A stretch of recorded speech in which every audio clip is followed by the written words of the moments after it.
Romo, saya mau bertanya, Romo. Yo, silakan. Saya mau bertanya tentang Alkitab ini, Romo. Itu dalam Silakan, Alkitab silakan. ini perbedaan, ya perbedaan utama antara Alkitab Katolik dengan Alkitab Protestan ini, Romo. Itu perbedaannya bagaimana, Romo? Kasam sama Alkitab. Terima kasih, Romo. Yang pertama, mereka pakai Alkitab kita punya, yang Katolik kanonkan. Mereka tolak perjanjian lama, Deuterokanonik, tapi mereka pakai 27 kitab perjanjian baru, yang Katolik kanonkan tahun 382. Satu orang Protestan bisa naik di room ini dan katakan bahwa mereka yang memutuskan bahwa perjanjian baru 27 kitab, dan di mana, di konsili mana, oleh pendeta apa, bisa naik dan katakan itu. Jadi yang pertama, jangan katakan bahwa kitab suci yang sama. Oke. Kitab suci dalam pengertian apa? Dalam perjanjian baru yang sama jumlahnya. Ke perjanjian lama, perbedaan di jumlah berbeda. Karena mereka menghilangkan Deuterokanonik, Erik. Mereka menghilangkan kitab perjanjian lama, kanon kedua. Kanon Alexandria Mesir itu dibuat 2 abad sebelum kedatangan Yesus. Dan kita mau buat perbedaan di sini. Deo, engkau bisa baca dalam Ibrani ya. Dalam Ibrani, tapi dalam Indonesia. Pakailah versi TB2 terserah. Kita akan temukan di dalam perjanjian lama Yesaya 7:14 itu dikatakan perempuan muda, bukan perawan. Tetapi di Matius dan Lukas kita temukan perawan. Artinya itu ditulis dalam bahasa Yunani. Ada perubahan dari perempuan muda ke perawan. Kalau seandainya Protestan bilang itu bukan kanon Alexandria dan mereka terima perjanjian baru yang digunakan kata perawan, maka mereka harus konsekuen bahwa yang digunakan di dalam gereja perdana penulisan kitab suci perjanjian baru itu didasarkan kepada kanon Alexandria. Contoh, Deo. Contoh kecil ya. Deo. Yesaya 7 ayat 14. Itu dikatakan perawan atau perempuan muda? Ya. Sebab itu Tuhan sendirilah yang akan memberikan kepadamu suatu pertanda. Sesungguhnya seorang perempuan muda mengandung dan akan melahirkan seorang anak laki-laki dan ia akan menamakan dia Immanuel. Ini penting. Seorang perempuan, Deo. Perempuan muda. Lalu kenapa nanti di Matius diterjemahkan sebagai perawan? Pendasarannya diambil dari sana. Matius 1:18 dari 18. Bagaimana di sini diterjemahkan seorang perawan? Sedangkan nubuat di dalam apa namanya? Di dalam Yesaya itu seorang darah muda. Oke, contohnya Dew, contoh kecil. Iya, Matius 1 ya Romo ya, dimulai dari 18 ya. Kelahiran Yesus Kristus adalah sebagai berikut. Pada waktu Maria, ibunya, bertunangan dengan Yusuf, ternyata ia mengandung dari Roh Kudus sebelum mereka hidup sebagai suami istri. Karena Yusuf suaminya seorang yang tulus hati dan tidak mau mencemarkan nama istrinya di muka umum, ia bermaksud menceraikannya dengan diam-diam.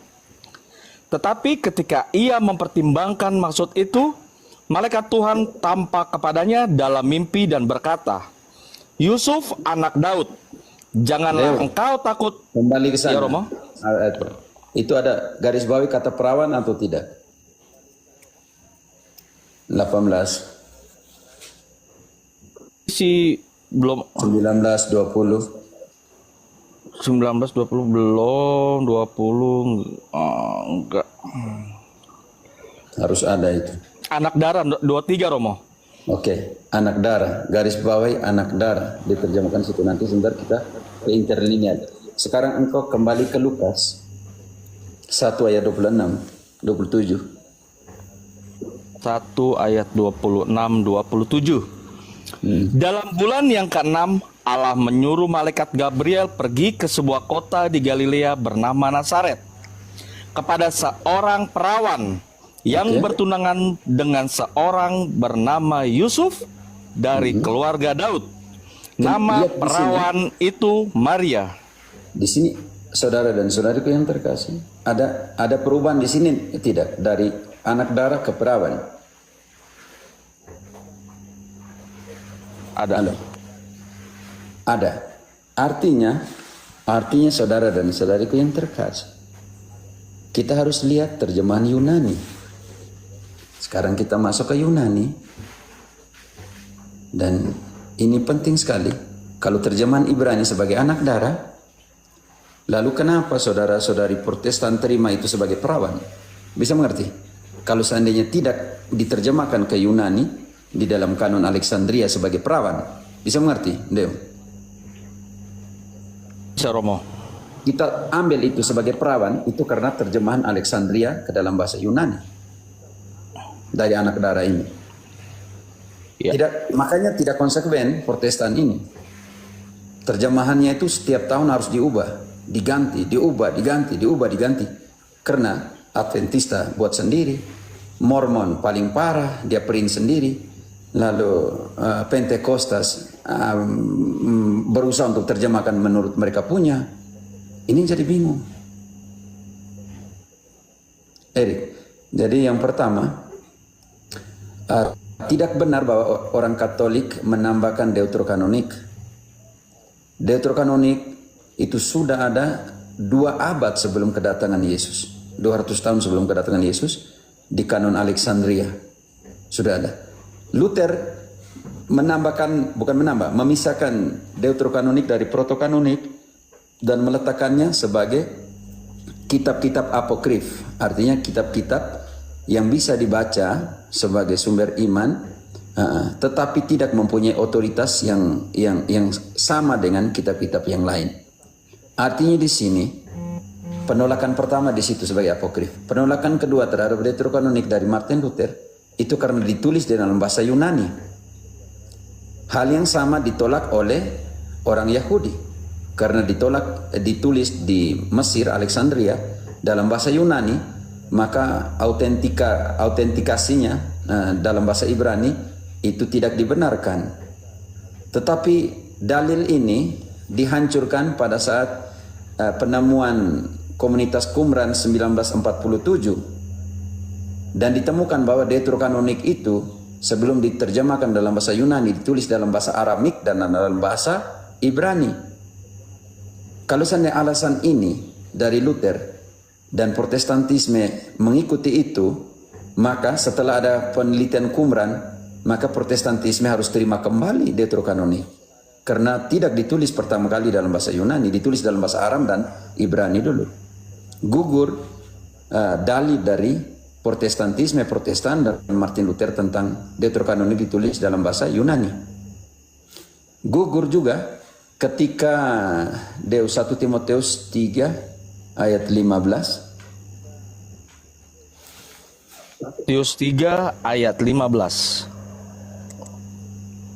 Jadi jika aku terlambat, sudahlah engkau tahu bagaimana orang harus hidup sebagai keluarga Allah, yakni gereja dari Allah yang hidup. 2 Timotius, tidak. Oh, 2 Timotius 3 Ayat 15. Ya. Ingatlah juga bahwa dari kecil engkau sudah mengenal kitab suci yang dapat memberi hikmat kepadamu dan menuntun engkau. Dia tahan dulu. Sejak kecil engkau telah belajar apa? Kitab suci. Lanjut dulu. Ingatlah juga bahwa dari kecil engkau sudah mengenal kitab suci yang dapat memberi hikmat kepadamu dan menuntun engkau kepada keselamatan iman kepada Kristus Yesus. Tahan Deu, referensi Santo Paulus kepada Timotius ini, sejak kecil engkau telah mengenal kitab suci. Referensi ini ditujukan kepada kanon Alexandria. Karena apa? Karena Timotius berbahasa Yunani karena bapaknya orang Yunani. Jadi bahasa sehari-hari dari Timoteus ini apa, Deo? Karena garis patriarkat, garis bapa, maka kitab suci yang dikenal oleh Timoteus adalah kanon Alexander. Satu pendeta yang mengatakan bahwa itu bukan kanon Alexandria dan buktikanlah. Yang dikenal oleh Timoteus pada saat itu karena bapaknya orang Yunani, maka dia kenal bahasa Yunani dan dia omong bahasa Yunani. Dan kitab suci yang menjadi referensi pada saat itu gereja perdana adalah kanon Alexandria. Karena itu ada 351 kutipan dari perjanjian lama yang diambil dari kanon Alexandria. Kesian dong. Alasan yang pertama, Kristus menggunakan deuterokanonik itu karena Kristen Katolik menggunakan deuterokanonik karena itu dipakai oleh Yesus Kristus. Erik, engkau tahu kapan orang Yahudi menghilangkan deuterokanonik, Erik? Tidak tahu, Romo. Tahun 90 ketika kehancuran Yerusalem tahun 70, maka orang-orang Yahudi tersebar di semua dan membentuk sebuah sekolah di Jamnia di Palestina, Jamnia. Dan tahun 90 pada saat wahyu dituliskan oleh Yohanes, pada saat itu orang Yahudi mengeluarkan deuterokanonik dari kanon Yahudi atau dari kitab suci orang Yahudi, minta maaf. Dan ini saudara dan saudariku yang terkasih, jadi bukan Protestan yang menghilangkan deuterokanonik pertama, melainkan orang Yahudi di Jamnia, Palestina. Jamnia tahun 90, sekolah Jamnia atau kanon Palestina. Alasan mendasar bahwa mereka membuang deuterokanonik itu karena ditulis dalam bahasa Yunani. Tetapi pertanyaan saya, kenapa dipakai dari abad kedua sebelum Yesus sampai tahun 90? Kan lucu kan? Kenapa tidak dibuang di abad kedua itu waktu ketika kanon Alexandria mengatakan itu? Dan kenapa digunakan juga di Yerusalem kanon Alexandria itu? Kenapa setelah Yesus, setelah kehancuran Yerusalem, maka mereka mengeluarkan deuterokanonik? Mau tahu kenapa mereka mengeluarkan deuterokanonik, Erik? Alasan yang mendasar bukan karena ditulis dalam bahasa Yunani. Alasan mendasar ada di Kebijaksanaan Salomo bab 2 ayat 12 selanjutnya. Dew.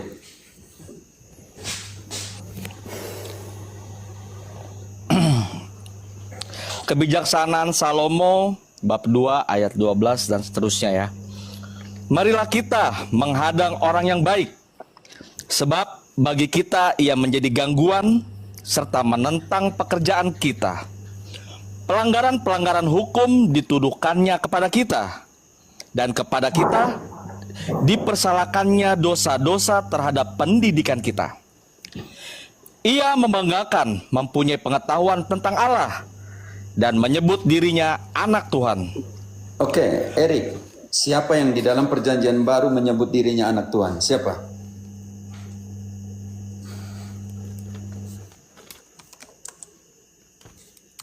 Halo?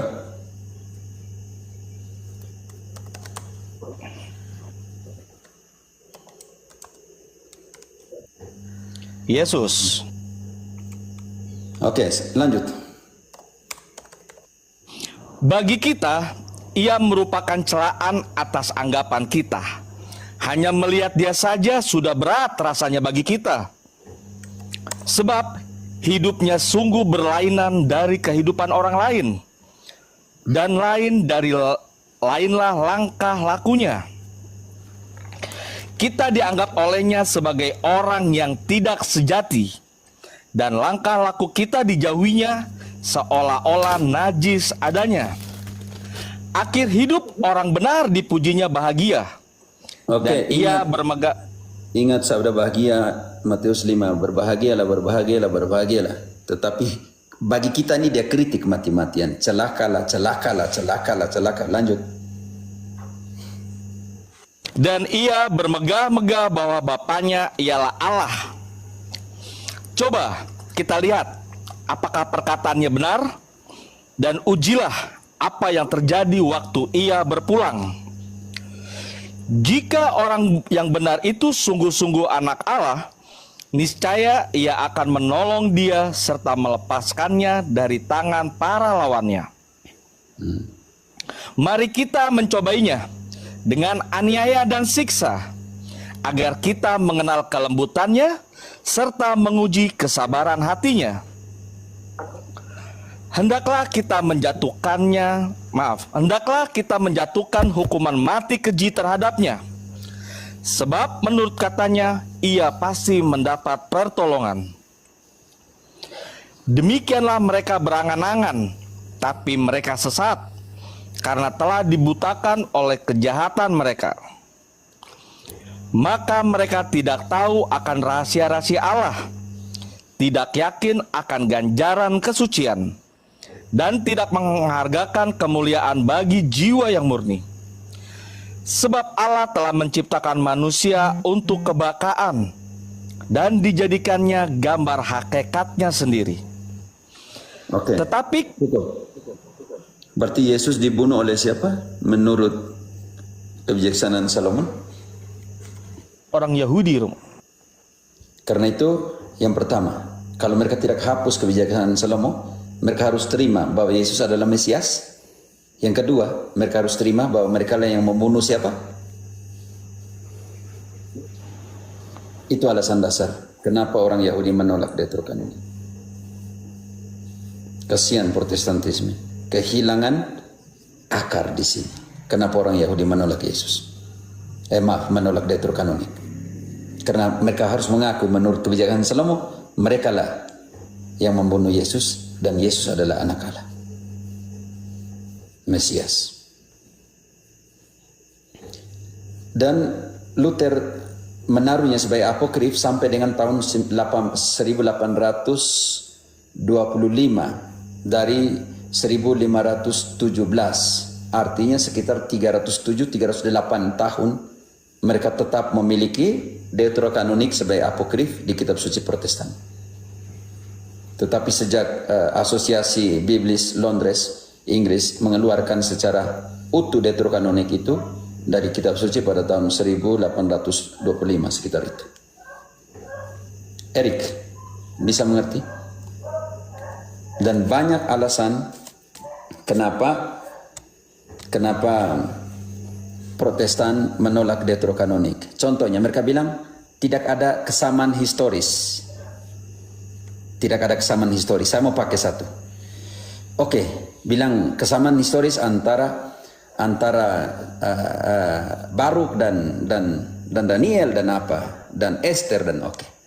Minta maaf. Kita mau buat contoh. Cara matinya Yudas, Matius 27 ayat 3. Bagaimana Yudas mati? Iya. Matius 27 ayat 3. Pada waktu Yudas yang menyerahkan dia melihat bahwa Yesus telah dijatuhi hukuman mati, menyesallah ia. Lalu ia mengembalikan uang yang 30 perak itu kepada imam-imam kepala dan tua-tua, dan berkata, "Aku telah berdosa karena menyerahkan darah orang yang tidak bersalah." Tetapi jawab mereka, "Apa urusan kami dengan itu? Itu urusanmu sendiri." Maka ia melemparkan uang perak itu ke dalam bait suci, lalu pergi dari situ dan menggantung diri.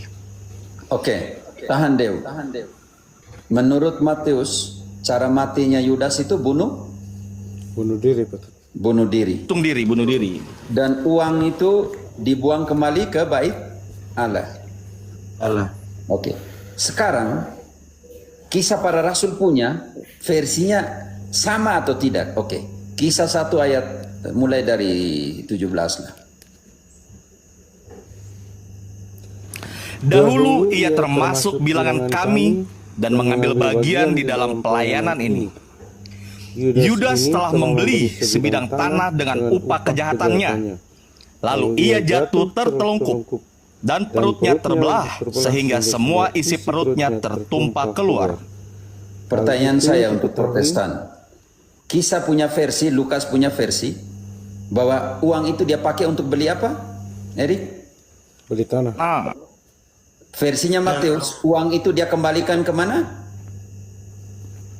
Bait Allah. Dia meramburkan. Versinya Matius, Yudas menyesal, tetapi dia pergi gantung. Gantung diri, Pater. Di Romo. Kisah para Rasul punya versi, dia pergi jual tanah, dia pergi beli tanah, perutnya pecah di tanah itu. Karena Protestan sola scriptura. Pakai yang versi mana ini nih, Protestan? Pendeta, kamu punya versi yang akurasi historis yang mana yang dipakai di sini nih? Ayo para pendeta yang baik hati. Versinya siapa? Kalau seandainya ada ketidakteraturan versi historis di dalam Baruk, di dalam Esther, di dalam Daniel, dan semuanya, sekarang saya mau tanya, kalau begitu versi yang mana yang digunakan di dalam Protestantisme ini? Versinya Lukas dalam kisah atau versinya Matius? Contohnya. Erik, kitab suci bukan buku ilmiah, itu buku iman. Yang mau ditegaskan di sini adalah Yudas mati, selesai. Mau caranya seperti apa, itu urusan kedua. Karena Protestan tidak bisa jawab. Pakai versi yang mana, yang Lukas punya atau Matius punya. Artinya Protestan tidak konsekuen dengan apa yang mereka katakan. Romo, berarti hanya Katolik saja yang mengajarkan bahwa kitab suci dan tradisi memiliki otoritas yang sama, sementara gereja Protestan itu berpendapat bahwa Alkitab adalah satunya standar otoritatif yang digunakan untuk menilai segala sesuatu. Kira-kira seperti itu ya. Jadi dalam kasus ini otoritas yang mana? Matius punya atau Lukas punya nih? Yang matinya Yudas nih. Erik, kau pilih dulu. Lalu bagaimana yang tidak tertulis dalam kitab suci? Dew bantu dulu. Yohanes 21 ayat 25. Yohanes 21 ayat 25. Masih banyak hal-hal lain yang diperbuat oleh Yesus. Masih banyak Tetapi hal-hal lain jikalau yang semuanya diperbuat itu oleh Yesus. harus dituliskan Tapi satu jikalau persatu, semuanya itu harus maka dituliskan agaknya satu dunia persatu, ini tidak maka dapat agaknya memuat dunia semua ini kitab yang tidak harus dapat memuat ditulis semua itu. kitab yang harus ditulis Erik, itu. artinya ada di mana nih?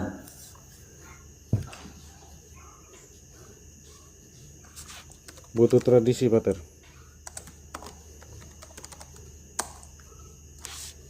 Erik, kalau seandainya harus ditulis semua, tidak ada satu buku pun yang bisa memuatnya. Artinya ada di mana sekarang?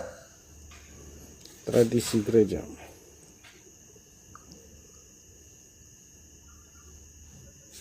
Erik, oh ya sinyalnya. Kalau itu ada di mana?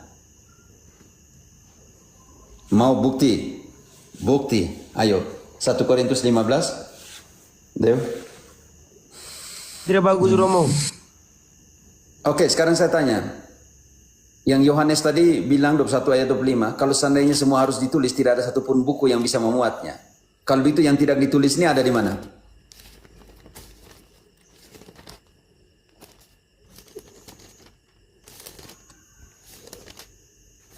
Oh ya sinyalnya, rusaknya sinyalnya.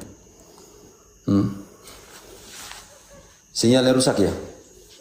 Oh ya, terlalu suci. Contoh kecil, kita ambil Paulus punya. Dew, 1 Korintus 15 ayat 5. 1 Korintus 15 ayat 5.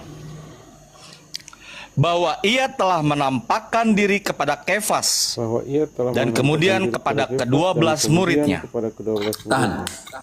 Dew. Di dalam Injil tidak pernah kita temukan bahwa Yesus menampakkan diri sendiri kepada Kefas. Tidak. Dan di dalam kitab suci kita tidak pernah menemukan bahwa Yesus menampakkan diri kepada 12 Murid. murid, rasul. Karena siapa yang sudah mati pada saat itu? Yang gantung diri? Yudas. Yudas. Artinya harus menampakkan diri kepada berapa orang? 11. Kalau 11 orang. analisa. Kalau begitu, Matius dipilih di dalam Kisah 1:15 selanjutnya. Artinya ketika dipilih kembali Matias, artinya grup 12 ini sudah genap lagi? Tidak. Kalau pendeta Protestan yang punya tingkat analisanya tinggi, dia harus bertanya, kalau begitu di mana Injil katakan bahwa Yesus menampakkan diri sendiri kepada Kefas? Yang kedua, Yesus menampakkan diri kepada 12 rasul. Kok waktu itu Yudas sudah mati? Bagaimana menampakkan diri kepada 12 orang? Kalau analisa yang baik, artinya waktu itu Matias sudah masuk ke dalam golongan para rasul. Karena 12 harus jadi 12 lagi. Ini Paulus ambil ini dari mana kalau bukan dari tradisi? Ya betul Romo. Coba analisa Erik. Coba analisa. 12 rasul kok dikatakan di sini 12 rasul. Dari mana? Dari mana Paulus ambil ini? Contoh yang kedua, 1 Korintus yang sama, 11 ayat 23 bagian pertama, Deo.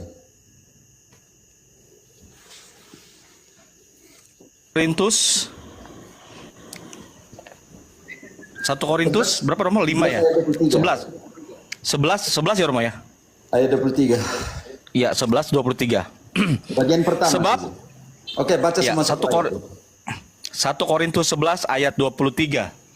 Sebab apa yang telah kuteruskan kepadamu telah aku terima dari Tuhan, yaitu bahwa Tuhan Yesus pada malam waktu ia diserahkan mengambil roti, dan sesudah itu ia mengucap syukur atasnya. Ia memecahkannya dan berkata, inilah tubuhku yang diserahkan bagi... Cukup, Deo. Yang saya teruskan kepada kamu adalah yang saya terima dari siapa? Dari Tuhan. Paulus ada waktu malam perjamuan terakhir? Ada, Romo. Artinya, bagaimana dia bilang dia terima dari Tuhan kalau dia tidak ada di dalam malam perjamuan terakhir? Dia terima dari siapa? Yo. Ini Petrus, Romo. Dari para rasul. Dia tidak bisa. Makanya apa yang dia tulis di dalam 2 Timotius 2 ayat 2. Oke, 2 Timotius 2 ayat 2. Dia tulis apa di situ? Yang kami pengajaran perintah yang kami transmisikan ini, paradosis ini, melalui tulisan dan melalui ucapan. Ya. Apa yang telah engkau dengar daripadaku di depan banyak saksi. 2 Timotius 2 ayat benar. 2. Iya. Apa yang telah engkau dengar daripadaku di depan banyak saksi, percayakanlah itu kepada orang-orang yang dapat dipercayai, yang juga cakap mengajar orang lain. 2 Timotius 2 ayat 2. Iya, Romo. Lanjut. Ikutlah menderita sebagai seorang prajurit yang baik dari Kristus Tidak 1 Yesus. Timotius 2. Seorang prajurit yang... Kalau tidak 1 Timotius 2 Timotius, kalau tidak 1 Timotius.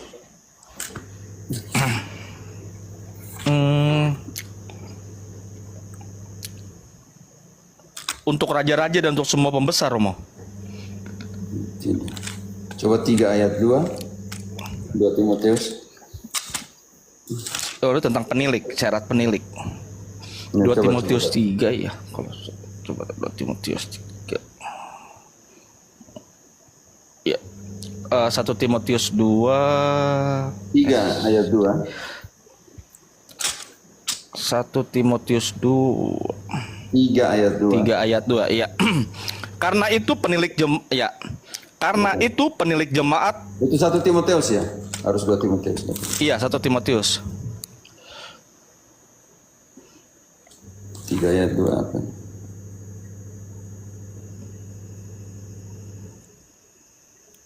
Sabe que los tiempos vendrán los hombres. Tadi 1 Timotius. Di Timotius itu. Sebelum 1 Timotius lah. Nanti ketemu di sana nanti. Filipi 49. Filipi 49. Iya.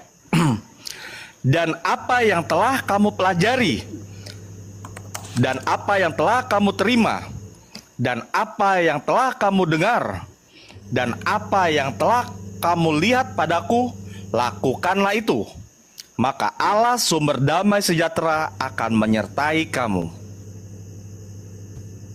Apa yang kamu apa, Dew? Baca di situ. Enggak ada, Romo. Pelajari, Romo. Pelajari, terima, Lalu, dengar, pelajari, lihat. dengar, lihat. Mana bilang baca di situ? Oh ya, enggak. Tesalonika tuh yang ditulis pertama. Dew, harus Tesalonika bab 2. Harus Tesalonika. Tadi saya bilang 2 Timoteus ya. Nah, 2 Tesalonika karena Tesalonika ditulis pertama. Iya, 2 Tesalonika. 2 Tesalonika 2 ayat.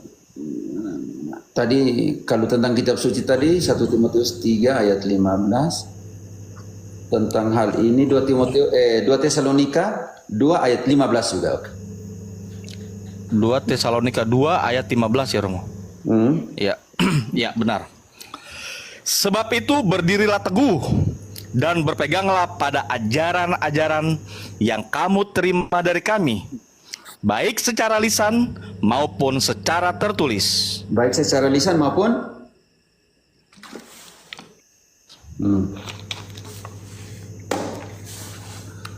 tertulis. Ingat bahwa saudara-saudariku, Tesalonika itu ditulis tahun 50. Artinya ada senggang berapa tahun antara 33 sampai tahun 50. Baru ditulis pertama kalinya perjanjian baru. Berapa tahun? 17 tahun. Di manakah 17 tahun itu? Apakah mereka sudah ada kitab suci atau masih pakai tradisi oral, lisan?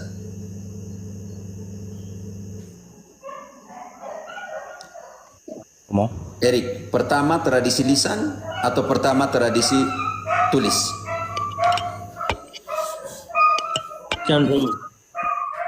Lisan dulu, setelah itu baru dituliskan. Buktinya bahwa Yesus mati tahun 33, penulisan pertama perjanjian baru tahun 50, Tesalonika. Artinya senggang 17 tahun. Selama 17 tahun ini mereka buat apa? Ajar. Gila nih.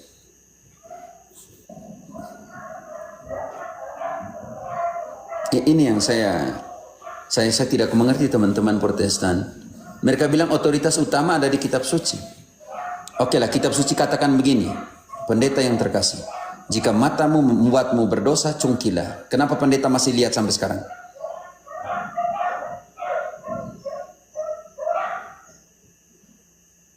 Erik, kalau mau tafsir lurus artinya seperti ini. Jika tanganmu membuatmu berdosa, Erik, potonglah. Engkau masih punya tangan sampai sekarang?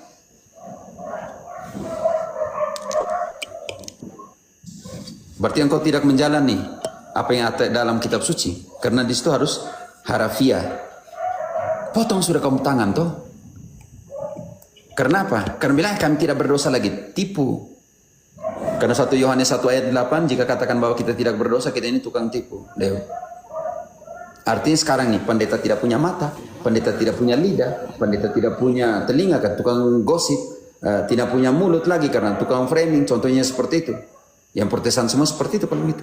Minta maaf saya ngomong seperti itu karena kalau memang otoritas ada di kitab suci seperti itu, bagaimana dengan ayat-ayat seperti ini?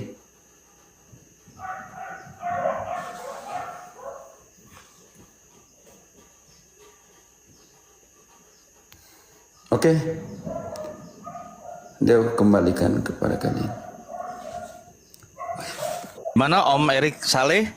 Apakah sudah terjawab pertanyaannya? Iya sudah, kata Dewi. Mantap. Atas penjelasannya. Iya.